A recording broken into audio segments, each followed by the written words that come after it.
मोदी की युद्ध नीति बिल्कुल साफ है, आखिरी वक्त तक शांति की कोशिश, नहीं माने तो युद्ध, और इस बात से पुतिन भी इत्तेफाक रखते हैं। За вчерашний очень добрый вечер, and for the yesterday's evening too was very good. Дружеский в то же и за вчерашний очень добрый вечер, and for the yesterday's evening too was very good. Дружеский в то же время очень добрый вечер, and for the yesterday's evening too was very good. Дружеский в то же время такой содержательный, очень полезный беседу. We had a friendly and at the same time a very substantial talk. У нас было details about the events taking place in Ukraine. И что нами предпринимается совместно с некоторыми другими партнерами, в том числе с Соединенными Штатами, по вопросу возможного мирного урегулирования этого кризиса. And the actions we are taking together with some partners, including the United States, on a possible peaceful settlement. Спасибо вам за это внимание и спасибо за ваши усилия, направленные на разрешение этой ситуации. Thank you for the attention and for your efforts aimed at finding a solution to this situation. Our relations are deeply rooted into history, but it is not the words that matter, it is the substance of the matter which is very profound. Очень большое личное внимание. We really appreciate that and the fact that Your Excellency Prime Minister pays special personal attention to that.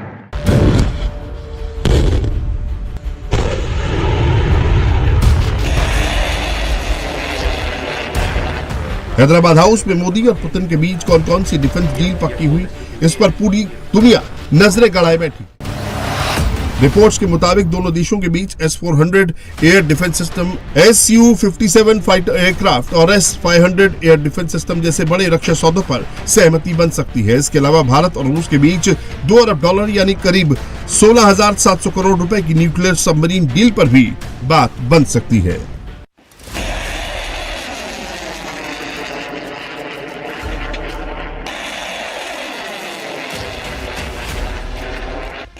S-400 air defence system के $5 अरब का सौदा पहले ही हो चुका है, जिसकी 3 regiment Bharat को मिल भी चुकी है।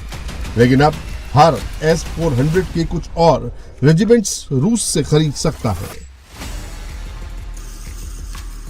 ये वही S-400 एयर डिफेंस सिस्टम है जिसने इसी साल मई के महीने में हुए ऑपरेशन सिंदूर में पाकिस्तान के ड्रोन्स और मिसाइल्स को सैकड़ों किलोमीटर दूर जाकर आसमान में ही मार गिराया था।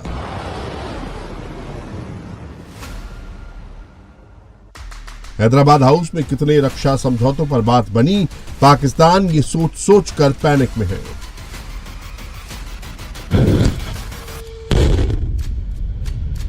पाकिस्तान में पैनिक रूस के advanced air defence system S-500 को लेकर भी है। S-500 एयर डिफेंस सिस्टम दुनिया में किसी भी देश के पास नहीं है। ये S-400 से ज्यादा शक्तिशाली है। भारत की पूरी कोशिश S-400 के बाद S-500 को लाने की है।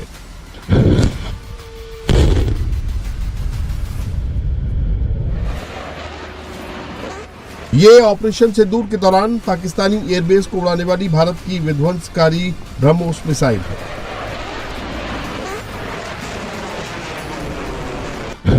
पाकिस्तान अभी तक ब्रह्मोस की मार को भूल नहीं पाया है।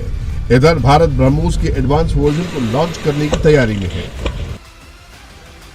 हैदराबाद हाउस में नेक्स्ट जनरेशन ब्रह्मोस को लेकर क्या डील हुई, बहुत जल्द ये भी साफ हो जाएगा। भारत की नजर रूस के Su-57 स्टील्थ फाइटर जेट पर भी है।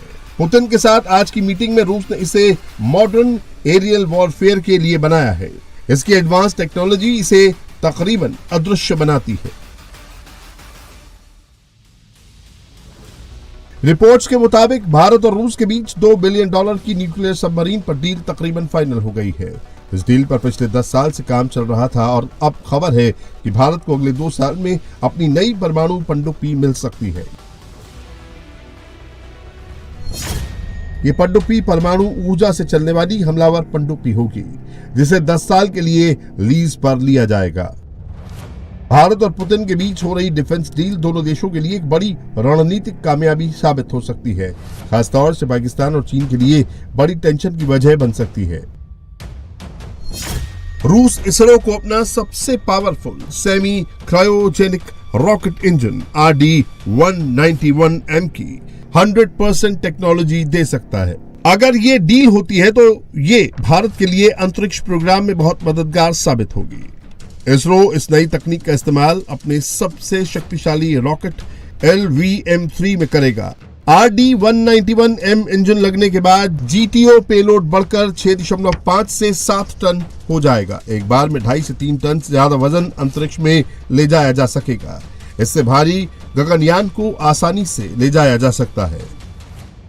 अमेरिका के आंखें तरेरने के बावजूद पुतिन का नई दिल्ली आना, मोदी से मिलना, ये कोई छोटी घटना नहीं है। पुतिन की इस एक विजिट ने मोदी की तरफ से पुतिन को दिए गए ग्रैंड वेलकम ने ट्रंप को सख्त मैसेज दिया है, और वो मैसेज ये है कि हिंदुस्तान अपनी विदेश नीति अपने हितों को ध्यान में रखकर ही बनाएगा, अमेरिका जैसे देशों के दबाव में नहीं आएगा।